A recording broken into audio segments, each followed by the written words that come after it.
je vais un peu parler le cadre juridique international existant en matière de corruption, et notamment le mécanisme de prévention de la corruption prévu par la Convention des Nations Unies contre la corruption. Alors, tout le monde s'accorde que la corruption est un fléau mondial et constitue un frein au développement économique de tous les pays. La passation des marchés publics n'échappe pas à ces fléaux mondiaux et constitue l'une des activités gouvernementales les plus vulnérables à la corruption. Il faut savoir que la corruption a une nature cachée et du fait de sa nature cachée, il est difficile d'estimer le coût exact de la corruption dans les dépenses publiques. Mais néanmoins, il y a eu des études dans ce domaine et les études qui ont eu lieu ont affirmé, notamment un rapport de l'OCDE 2014, affirmait que 10% à 30%, il faut allumer le diapo ici, de ce côté aussi, que 10% à 30% de projets de construction financés par des fonds publics seraient perdus en raison de la mauvaise gestion et de la corruption. Mais aussi que la perte annuelle mondiale de la construction causée par la corruption pourrait se chiffrer à 2,5 milliards de dollars. Quand même, c'est un grand chiffre. Alors, face à cette problématique mondiale, l'Assemblée générale des Nations Unies a adopté le 31 octobre 2003 la Convention des Nations Unies contre la corruption, qui constitue le cadre juridique international de référence afin de prévenir et de lutter contre la corruption. La Convention des Nations Unies contre la corruption, vous le trouverez sur Internet. Elle est répartie en plusieurs chapitres et le chapitre qui va nous intéresser aujourd'hui, c'est le chapitre 2 intitulé « Les mesures préventives ». Ce chapitre, il comporte plusieurs dispositions et dans ces dispositions, on a d'une part les mesures préventives générales de la corruption, des mesures préventives générales qui encadrent l'ensemble des agissements et des activités de l'État face à ses usagers et face aux citoyens. Mais dans ce chapitre, on trouve également un article important qui prévoit des mesures préventives et spécifiques au processus de passation de marchés publics. C'est l'article 9. Alors, je vais d'abord commencer par les articles prévoyant les mesures préventives générales. C'est le cas de l'article 5 du chapitre 2 de la Convention des Nations Unies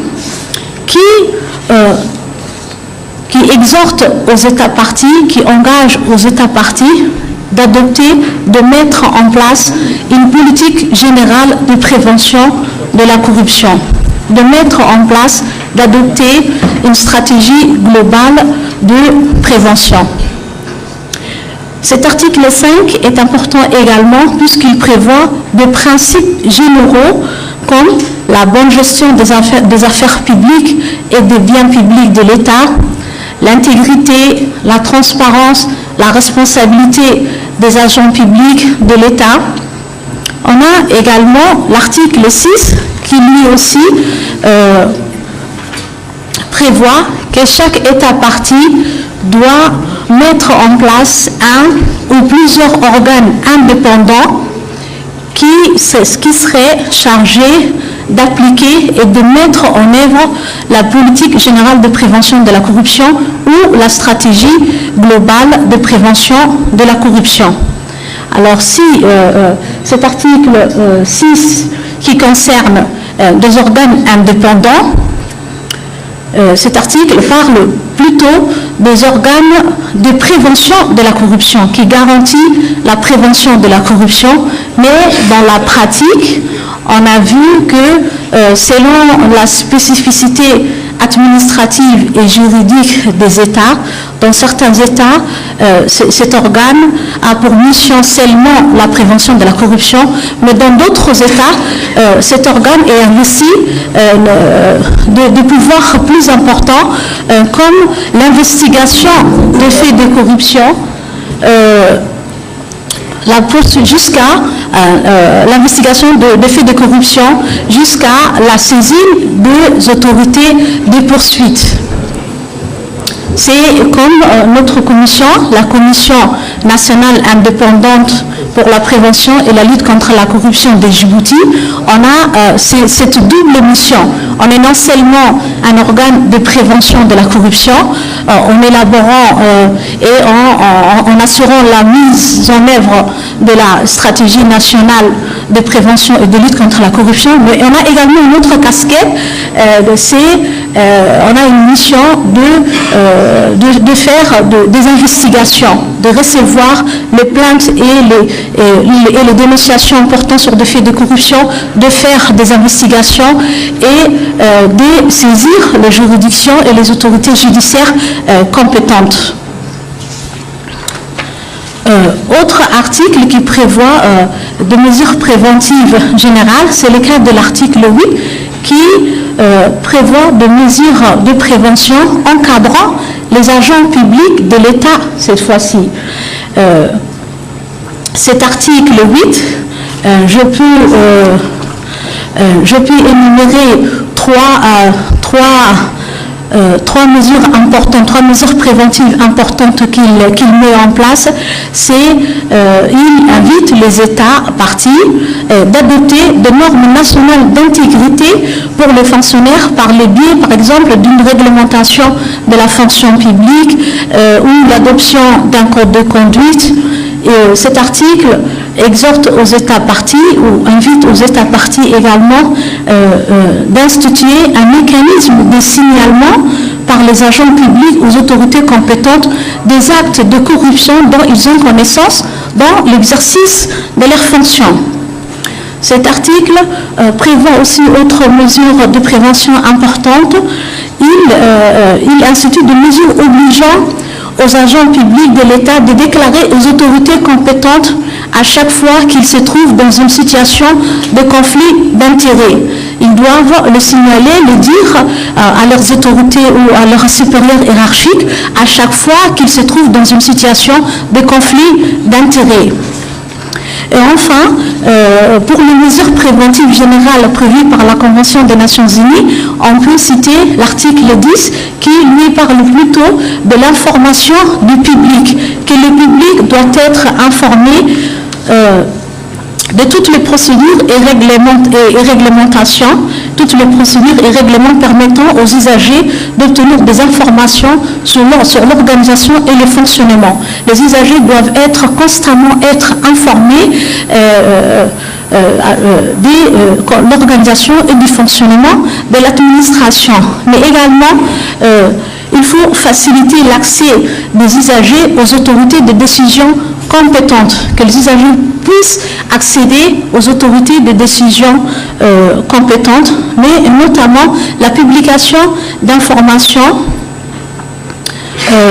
concernant sur le risque de corruption dans l'administration publique. Alors là, je vais entamer un peu l'article 9 qui parle de mesures préventives et spécifiques au processus de passation de marchés publics.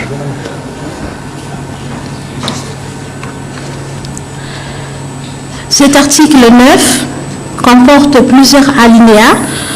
Le premier alinéa parle de la diffusion publique d'informations. Alors, la diffusion d'informations, d'une part, la diffusion de toutes les lois, réglementations et procédures existantes en matière de passation de marchés publics, mais aussi la diffusion d'informations concernant le projet de marché public. D'une part, la diffusion de toutes les informations, les lois, les procédures, les réglementations existant en matière de passation de marché public, mais aussi la diffusion d'informations concernant le projet du marché public, c'est-à-dire la publication de l'invitation à participer à l'appel d'offres ouvert, qui est l'appel d'offres concurrentiel. En cas d'exception à l'utilisation de l'appel d'offres concurrentiel, le choix du processus doit être parfaitement justifié et documenté. Également, la communication aux fournisseurs et aux commissionnaires et aux soumissionnaires, des critères d'évaluation et de sélection. Également, l'ouverture publique des plis à la date limite fixée pour les soumissions. Les plis doivent être ouverts publiquement, dans une séance publique. Il s'agit également de publier tous les rapports d'évaluation. Et en fin du processus, informer rapidement les soumissionnaires du résultat de l'examen de l'appel d'offres. Le deuxième alinéa l'alinéa B de l'article 9 du chapitre 2 parle de l'établissement, concerne l'établissement ou prévoit l'établissement à l'avance des conditions et critères de sélection et d'attribution du marché. Il faut la description détaillée de l'objet du marché et énoncer les caractéristiques techniques et qualitatives pertinentes ou les caractéristiques de performance de cet objet. L'alinéa C de l'article 9 prévoit l'utilisation de critères objectifs et déterminés pour la prise de décision. Alors, lors de l'évaluation ou de la prise de décision, seulement seront pris en considération des critères objectifs, comme les rapports qualité-prix, comme les spécifications techniques. Les spécifications techniques seulement. Petit D, c'est l'élaboration d'un système de recours efficace au cas où les procédures et règles de passation de marché public ne sont pas respectées. Alors, cette disposition donne au fournisseur ou l'entrepreneur insatisfait la possibilité de contester une décision qu'il estime non conforme aux règles et procédures de passation de marché public. On entend par système de recours tout un processus comportant des voies et moyens, comportant des délais. Cela implique nécessairement la mise en place d'un organe ou d'une institution indépendante devant laquelle le recours doit être exercé. Cette institution indépendante ou cette commission serait investie la possibilité ou de pouvoir des collectes de renseignements sur la fraude et la corruption, par exemple en analysant toutes les plaintes reçues, en examinant les listes de fournisseurs auxquels il était interdit de soumissionner. Alors c'est tout un processus qui comporte des délais, des moyens et une institution qui serait capable de recevoir ce recours en toute indépendance.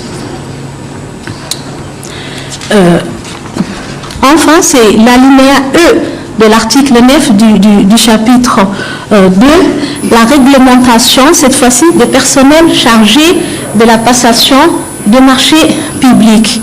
Alors, le personnel intervenant dans le processus de passation de marché public doivent être évalués, leur performance doit être évaluée. Il faut prévoir un système de rotation de ces personnels pour réduire notamment le risque de corruption lié à un emploi prolongé dans le même poste.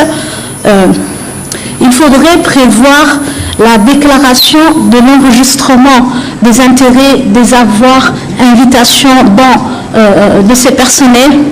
Il serait bon aussi que l'administration prévoit ou organise des cours de formation à l'égard de ces personnels qui interviennent dans le processus pour qu'ils puissent s'acquitter de leurs fonctions. Voilà, je pense que j'ai terminé sur le cadre juridique.